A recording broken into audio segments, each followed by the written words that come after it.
ఇక ఉగ్రవాదులు అసలు పెహల్గాంకు ఎలా వచ్చారు, ఎప్పుడు వచ్చారు?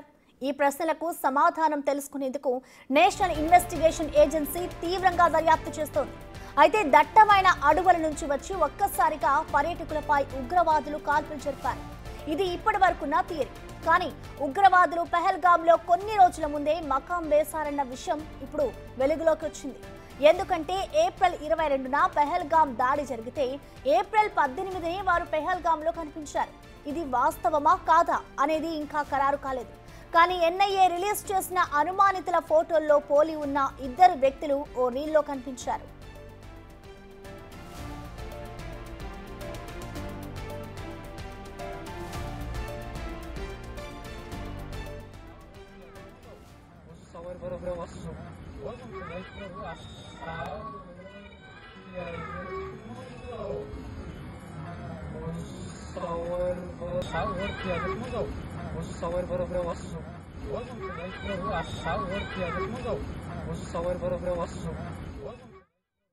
ఈ వీడియో తీసింది పూణేకు చెందిన రమేషన్ అనే వ్యక్తి. ఏప్రిల్ 18న తన భార్య, ఇద్దరు పిల్లలతో బైసరన్ వ్యాలీకి వెకేషన్ కోసం వెళ్లారు. తన కూతురు డాన్స్ చేస్తుంటే వీడియో తీస్తుండగా వెనకాల నుంచి ఇద్దరు వ్యక్తులు నడుచుకుంటూ వెళ్లారు. దర్యాప్తు సంస్థలు రిలీజ్ చేసిన ఊహాజనిత ఫోటోలతో వారి ఫేస్లు మ్యాచ్ అయ్యేలా ఉండడంతో ఈ విషయాన్ని ఆయనే స్వయంగా మీడియాకు తెలిపారు. ఇప్పటికే ఈ వీడియోను తాను ఎన్ఐఏకు పంపించానని కూడా తెలిపారు.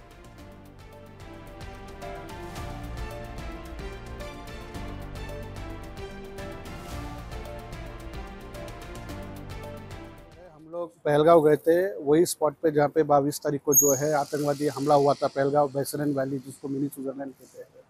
18 तारीख के दिन हम जो पहलगांव गए थे, उसके बाद हम वही पहलगांव से सटे जो जगह है 7.5 किलोमीटर दूरी पे बेताब वैली बोल के, वहाँ पे भी हम गए घूमने। और वहाँ पे जो है मेरा 6 साल का जो बच्ची का रील के हिसाब से जो है मैंने एक वीडियो निकाला था।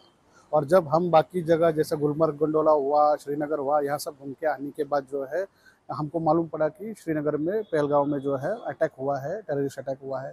और घर आने के बाद जो है जब सिक्योरिटी फोर्सेस ने जो 4 आतंकवादी लोगों का फ़ोटो जब पब्लिश किया, उसमें से 2 आतंकवादी के फेसेस हमको एकदम सिमिलर लगे कि हमने कहीं तो इनको देखा है।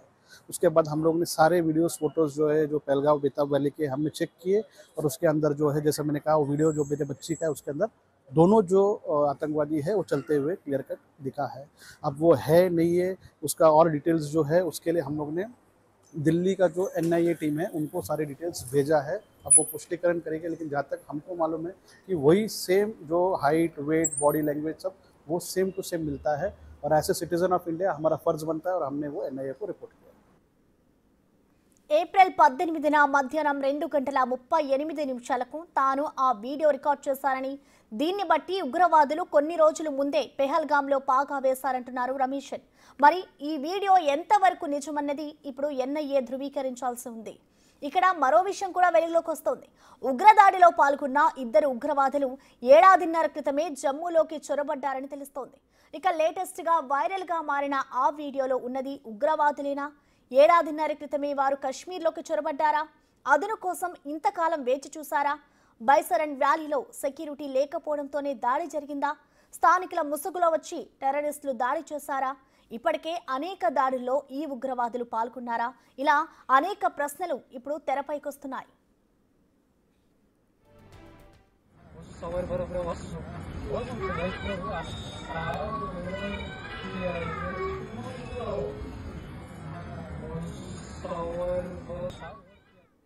ఇక దీనిపై పూర్తి అప్డేట్స్ అందించేందుకు మా ఎగ్జిక్యూటివ్ అశోక్ లైవ్ లో అందుబాటులో ఉన్నారు. అశోక్, మనం చూస్తున్నాం ఏదైతే ఇటు పెహల్గాంలో ఉగ్రదాడి జరిగిందో దానికి సంబంధించి ఇటు ఒక ఫొటోస్ ని రిలీజ్ చేశారు. ఆ తర్వాత ఇటు ఒక టూరిస్ట్ కూడా ఒక వీడియోని కూడా రిలీజ్ చేయడం జరిగింది. మనం ఇద్దరు ఫొటోస్ కనుక అబ్జర్వ్ చేస్తే ఒకటే పోలికతో ఉన్న వ్యక్తిగా కూడా కనిపిస్తున్నారు. సో మరి దీనికి సంబంధించి ఎన్ఐఏ ఎటువంటి దర్యాప్తు చేపడుతుంది? అసలు దీన్ని ఏ విధంగా చూడాలంటారు అశోక్?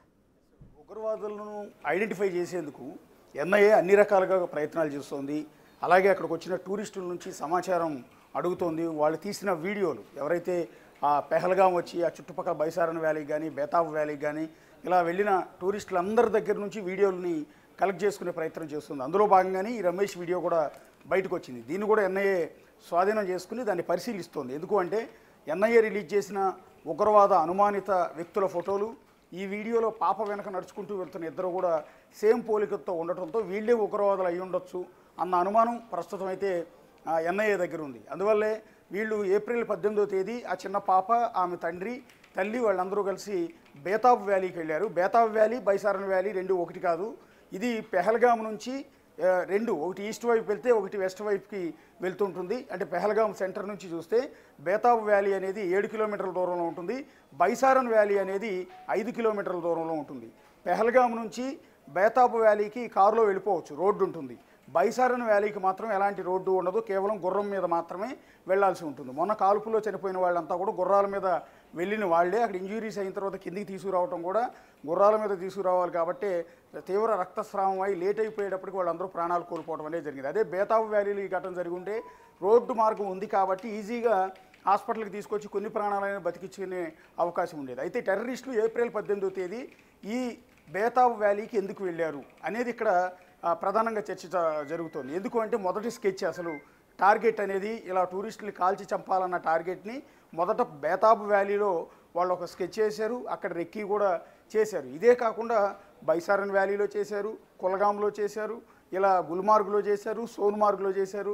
ఏదైతే కశ్మీర్లో ఉన్న టూరిస్ట్ ప్లేసులు ఉన్నాయో అన్ని టూరిస్ట్ ప్లేసుల్లో కూడా ఉగ్రవాదులు ఈ విధమైన రెక్కీ చేశారు. ఎక్కడ ఫైరింగ్ చేయాలి, ఎలా తప్పించుకోవాలన్న దాని మీద విపరీతంగా ప్రయత్నాలు చేశారు. ఏడాది క్రితమే ఈ తీవ్రవాదులు కశ్మీర్లో ప్రవేశించి ఇక్కడే అద్దెకి ఇళ్ళు తీసుకుని వాళ్ళంతా కూడా నివాసం ఉంటున్నారు. కొంతమంది స్థానికులు వాళ్ళకి సహకారం అందిస్తూ ఉన్నారు. ఇక్కడ బేతాబ్ వ్యాలీలో వీళ్ళు మొదట స్కెచ్ చేసి అక్కడే టూరిస్టుని కాల్చి చంపాలన్న ప్లాన్ ఎందుకు ఫెయిల్ అయింది అనేది ఇంకా పూర్తి సమాచారం రావాల్సి ఉంటుంది. కాకపోతే ఏప్రిల్ 18వ తేదీ వాళ్ళు బేతాబ్ వ్యాలీలో వెనక నుంచి నడుచుకుంటూ వెళ్తుండగా ఇతను తన పాప డ్యాన్స్ చేస్తుంటే రీల్స్ కోసం ఆ వీడియో షూట్ చేశాడు. ఆ వీడియోలో వెనక వీళ్ళిద్దరు నడుచుకుంటూ వెళ్తున్నారు. క్లియర్ కట్గా వాళ్ళు ఎన్ఐఏ రిలీజ్ చేసిన ఫోటోల్లో ఉన్న వ్యక్తులు సేమ్ ఒకేలా ఉన్నారు.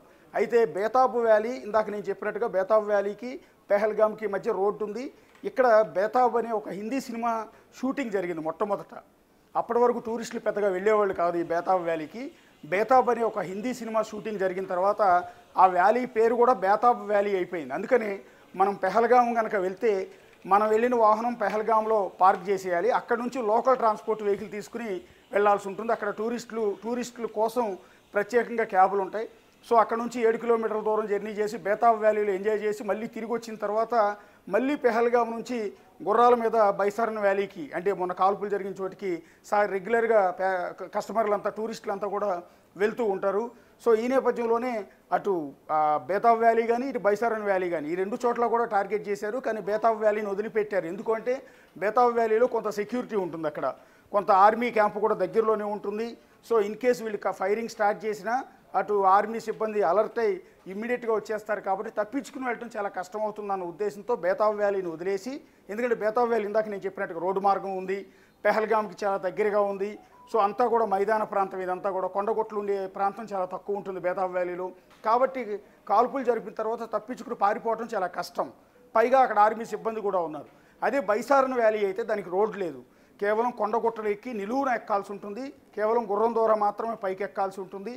సో అందువల్ల తీవ్రవాదులు తమ స్కెచ్ అంతా కూడా బైసారన్ వ్యాలీకి మార్చారు. అక్కడైతే టూరిస్టుల మీద కాల్పులు జరిపిన తర్వాత ఈజీగా కొండగొట్టలోంచి తప్పించుకుని వెళ్ళిపోవచ్చు. అంతేకాకుండా ఆర్మీ సిబ్బంది పైకి రావాలన్నా కూడా చాలా సమయం పడుతుంది. వాళ్ళు ఆర్మీ రావాలన్నా కూడా నడుచుకుంటూ రావాలి, లేదా గుర్రాల మీదే రావాలి. అలా రావాలన్నా కూడా కనీసం గంటకు పైనే సమయం పడుతుంది. అందువల్లే మొన్న బైసారన్ వ్యాలీలో ఈ కాల్పులు జరిపిన తర్వాత చాలాసేపటి వరకు ఆర్మీ సిబ్బంది పైకి రీచ్ కాలేకపోయారు. అలాగే పైన ఇంజూరీస్ అయిన వాళ్ళందరూ పైనుంచి కిందికి పెహల్గాం తీసుకురావడానికి కూడా చాలా ఎక్కువ సమయం పట్టింది. ఆ సమయంలోనే చాలామంది ప్రాణాలు కోల్పోయారు. కాబట్టి ఇక్కడ టెర్రరిస్టులు బైసారన్ వ్యాలీని టార్గెట్ చేశారు, అక్కడే కాల్పులు జరిపారు.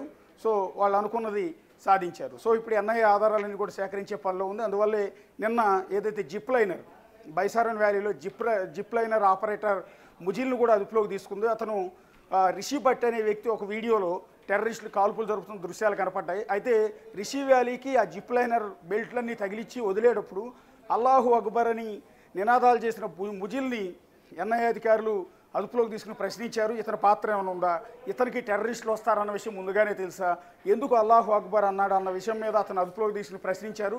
కానీ సాయంత్రం వరకు విచారించిన తర్వాత అతను యాజ్ యూజువల్గా రెగ్యులర్గా అన్న పదమే తప్ప టెర్రరిస్టులు వచ్చారనో కాల్పులు జరిపారనో తను ఆ మాట అనలేదని చెప్పిన తర్వాత అతను క్లీన్ చిట్ ఇచ్చి ముజిల్ని పంపించేయడం జరిగింది. ఇప్పుడు లేటెస్ట్గా ఈ రమేష్ అనే వ్యక్తి ఇచ్చిన వీడియో దొరికింది కాబట్టి ఈ వీడియోలో అనుమానిత ఉగ్రవాదుల కదలికలు క్లియర్గా కనిపిస్తున్న నేపథ్యంలో ఇంకా మరికొంతమంది ఎవరెవరైతే టూరిస్టులు పెహల్గాం వచ్చారో, ఎవరెవరైతే బేతాబ్ వ్యాలీకి వెళ్ళారో, ఎవరైతే బైసారన్ వ్యాలీకి వెళ్ళారో వాళ్ళందరూ వాళ్ళు తీసుకున్న రీల్స్ వీడియోస్ ఏవైతే ఆ వీడియోస్ అన్నీ కనుక ఎన్ఐఏకి పంపిస్తే ఎన్ఐఏ వాటన్నింటిని కూడా పరిశీలించి ఇన్వెస్టిగేషన్ మరింత సులువయ్యే అవకాశం, ఉగ్రవాదులను పట్టుకునే అవకాశం ఉంటుంది. ఇప్పటికీ ఉగ్రవాదుల కోసం సెర్చ్ ఆపరేషన్ విపరీతంగా జరుగుతోంది. అటు పుల్వామా సెక్టార్లో కానీ, పూంచ్ సెక్టార్లో కానీ, ఇటు షోపియాన్లో కానీ, అనంతనాగ్ జిల్లాలో కానీ అన్ని చోట్ల కూడా ప్రస్తుతం ఎన్ఐఏ సిబ్బంది ఉగ్రవాదుల కోసం, ఇటు సిఆర్పిఎఫ్తో పాటు అన్ని బలగాలు కూడా ఉగ్రవాదుల కోసం వేట అయితే ఇప్పటికే సాగుతోంది. ఎస్ అశోక్, ఇటు చూసుకుంటే ఇప్పటికే ఎప్పుడైతే ఉగ్రదాడి జరిగిందో దానికి సంబంధించి ఇటు మోడీ కూడా ఎప్పటికప్పుడు దీని మీద రివ్యూ చేస్తున్నారు. నిన్న దీనికి సంబంధించి ఆయన కొన్ని వ్యాఖ్యలు కూడా చేయడం జరిగింది. అంటే ఫుల్ ఫ్రీడమ్ ఇస్తున్నాం ఆర్మీకి సంబంధించి, ఉగ్రదాడి జరిగిన దగ్గర నుంచి కూడా మీకే టైం అలాగే ప్లేస్ వాళ్ళే చెప్తారంటూ కూడా మోడీ చెప్పుకొస్తున్నారు. సో మొత్తంగా వీటన్నిటిని ఎన్ఐఏ విచారణ తీసుకుని ఎన్ఐఏ వీటన్నిటిని దర్యాప్తు చేసి సో ఏ విధంగా పాక్కి గట్టి దెబ్బ ఇస్తుంది అనుకోవచ్చు వీటన్నిటిని తీసుకుని? ఎస్, ఇప్పుడు జరుగుతున్నది అదే. భారతదేశం అనేది ఇమ్మీడియట్గా వాళ్ళు దాడి చేశారు కాబట్టి, టూరిస్టులను చంపారు కాబట్టి ఇమ్మీడియట్ అటాక్ చేయడం అనేది భారతదేశం ఉద్దేశం కాదు. అందువల్లే ఆర్మీకి, నేవీకి, ఎయిర్ ఫోర్స్కి స్వేచ్ఛనిచ్చారు. కేంద్ర ప్రభుత్వం స్వేచ్ఛనిచ్చింది. మీరు ఏ యాక్షన్ తీసుకోవాలన్నా కూడా మీరు తీసుకోవచ్చు అని చెప్పింది. అందువల్ల ఇమ్మీడియట్గా భారతదేశం పాకిస్తాన్ మీదకి యుద్ధానికి దిగిపోవాలన్న ఆలోచన ఎక్కడా కూడా లేదు. అసలు దాడి చేసింది ఎవరు? దాడి చేసింది రెసిస్టెంట్ ఫ్రంట్ అని చెప్పి వాళ్ళు అనౌన్స్ చేశారు. సో ఆ ఉగ్రవాద సంస్థను నిర్మూలించాలి. ఆ ఉగ్రవాద సంస్థ మూలాలు ఎక్కడ ఉన్నాయి? పిఓకేలో ఉన్నాయా, అంటే పాక్ ఆక్రమిత కాశ్మీర్లో ఉన్నాయా, లేకపోతే పాకిస్తాన్ ప్రభుత్వం వీటిని పెంచి పోషిస్తుందా, ఐఎస్ఐ అండర్లో వీళ్ళు ఉన్నారా ఏంటనే దాని మీద ప్రస్తుతం ఎన్ఐఏ దర్యాప్తు చేస్తుంది. ఈ కాల్పులకు మూలకారకులైన ఉగ్రవాద నేతల్ని అంతమొందించేందుకు ప్రయత్నాలు చేస్తుంది. వీళ్ళకి లోకల్గా ఉండి సాయం చేసిన వీళ్ళ అసలు స్థానికుల సహకారం లేకుండా అయితే టెర్రరిస్టులు పాకిస్తాన్ బోర్డర్ దాటి భారతదేశంలో అడుగుపెట్టి ఇక్కడ ఇంత కాల్పులకు తెగబడే అవకాశం లేదు. కాబట్టి స్థానికుల సహకారం చాలా క్లియర్గా ఉంది. ఎవరు వీరికి సహకారం అందించారు? సో ఈ రెసిస్టెంట్ ఫ్రంట్కి సహకారం అందించింది ఎవరు ఏంటి అనే దాని మీదే ప్రస్తుతం పోలీసులు ఎన్ఐఏ దృష్టి సారించారు. కొంతమందిని అదుపులోకి తీసుకుని ప్రశ్నిస్తూ ఉన్నారు. అలాగే రెసిస్టెంట్ ఫ్రంట్కి సంబంధించిన ముఖ్యమైన నేతలను అంతమొందించేందుకు ప్రయత్నాలు చేస్తున్నారు. ఇవన్నీ చేసిన తర్వాత ఏం చేయాలన్నది భారత ప్రభుత్వం నిర్ణయిస్తుంది. అందువల్ల తొందరపాడి ఇష్టం వచ్చినట్టు యుద్ధానికి వెళ్ళిపోతే ఏ దేశానికి కూడా మంచిది కాదు. అది భారతదేశం తీవ్రంగా నష్టపోవాల్సి వస్తుంది, పాకిస్తాన్ తీవ్రంగా నష్టపోవాల్సి వస్తుంది. ఒకవేళ యుద్ధం అంటూ జరిగితే భారతదేశమే గెలుస్తుంది. ఆ సంగతి తెలుసు. ఆర్మీ విషయంలో కావచ్చు, ఎయిర్ ఫోర్స్ విషయంలో కావచ్చు, ఏ విషయంలో చూసినా భారతదేశమే ముందంజలో ఉంది. సో పాకిస్తాన్ ఎందుకు కూడా పనికిరాని పరిస్థితి, ఆర్థిక పరిస్థితి కూడా అంతంత మాత్రంగా ఉంది. సో ఆ యుద్ధానికి వెళ్ళటం అనేది చాలా తేలికే, కానీ యుద్ధం అంటూ ప్రారంభం అయిన తర్వాత జరిగే నష్టాలన్నింటినీ కూడా భారత ప్రభుత్వం అంచనా వేస్తుంది. అందువల్ల తొందరపడి ఎక్కడ కూడా యుద్ధం జోలికి వెళ్ళట్లేదు. కేవలం తీవ్రవాదులను, తీవ్రవాద స్థావరాలను అంతమొందించేందుకు, తొదముట్టించేందుకు భారత ప్రభుత్వం అయితే ప్రయత్నాలు చేస్తుంది. ప్రస్తుతం తీవ్రవాద మూలాలు ఎక్కడ ఉన్నాయి, వాళ్ళ శిబిరాలు ఎక్కడ ఉన్నాయి, పాక్ ఆక్రమిత కాశ్మీర్లో ఉన్నాయా, వేరే చోట ఉన్నాయా ఏంటనే దాని మీద ప్రస్తుతం దర్యాప్తు కొనసాగుతుంది. ఇప్పటికీ నిఘా వర్గాలు కొంత ఇన్ఫర్మేషన్ కూడా ఇచ్చింది. పైగా రా చీఫ్ కూడా దీనిలో చాలా కీలకమైన పాత్ర వహిస్తూ ఉన్నారు. ఎక్కడికక్కడ కీలకమైన సమాచారం మొత్తాన్ని రాబట్టే ప్రయత్నాల్లో ఉన్నారు. ఎస్ అశోక్, ఇప్పటికే చూసుకుంటే ఆ మోడీ కూడా ఒక రివ్యూ చేస్తూ ఉన్నారు. ఎప్పటికప్పుడు దానికి సంబంధించిన అప్డేట్స్ కూడా వస్తూ ఉన్నాయి. సో ప్రధానంగా ఇప్పుడు ఏదైతే ఒక టూరిస్ట్ రిలీజ్ చేశాడో వీడియో, దాన్ని బట్టి చూసుకుంటే వాళ్ళు ముందుగానే దీనికి సంబంధించి స్కెచ్ వేసి అక్కడే ఉన్నారంటే భద్రతా బలగాలు అక్కడ ఏం చేస్తున్నాయనుకోవచ్చు, ముందుగానే ఎందుకు పసిగట్టలేకపోయాయనుకోవచ్చు అశోక్? ఇంటెలిజెన్స్కి దొరకలేదు. బేసిక్గా ఇంటెలిజెన్స్కి కూడా దొరకకుండా వీళ్ళు ఏ విధంగా తప్పించుకోగలిగారు అంటే స్థానికుల సాయం చాలా క్లియర్ కట్గా ఉంది. స్థానికులు వాళ్ళకి ఆశ్రయం ఇచ్చారు, వాళ్ళకి ఆహారం ఇవ్వడంతో పాటు వారిని కాపాడటంతో పాటు వాళ్ళకి స్టే ఇవ్వటం అన్నీ కూడా, ఆయుధాల సప్లై కూడా వాళ్ళకి స్థానికులు చేశారనేది చాలా క్లియర్గా ఉంది. ఎందుకంటే పాకిస్తాన్ బోర్డర్ నుంచి ఆయుధాలు తీసుకుని మన బోర్డర్లోకి రావటం అనేది చాలా కష్టం. ఎందుకంటే అడుగడుగున కూడా పాకిస్తాన్ బోర్డర్లో మన సెక్యూరిటీ ఉంది. చాలా కష్టతరం అక్కడ నుంచి దాటి రావాలంటే. కావాలంటే ఆయుధాలను ఇక్కడ లోకల్గానే సంపాదించారు.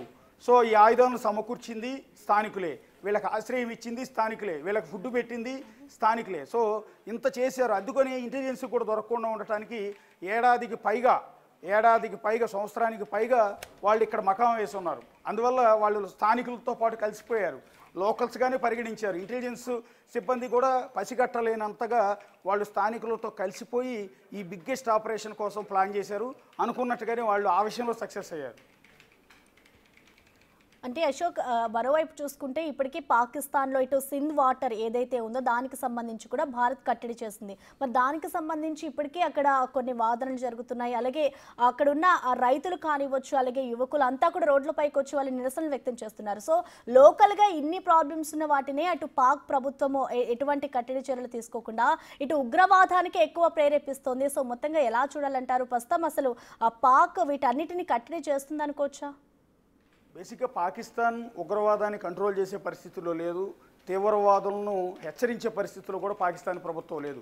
పాకిస్తాన్ ప్రభుత్వ పరిస్థితి అల్లకల్లోలంగా ఉంది. తీవ్రమైన ఆర్థిక భారం, వచ్చే ఆదాయం మొత్తం కూడా వడ్డీలకు కట్టడానికి సరిపోతుంది. IMF నుంచి లోన్లు తీసుకోవడమే సరిపోతుంది.